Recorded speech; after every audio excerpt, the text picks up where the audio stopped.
Salam vatandaşlar, salam Halmurada ve salam Sapar ağa.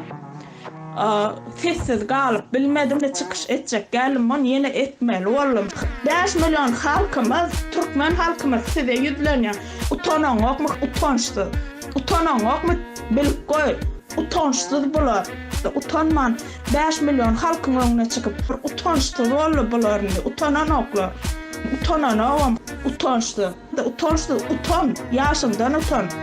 Utançsız. Oğlancıklar utançsız. 5 milyon halkımız utanman, bilip koyun, utançsızlar.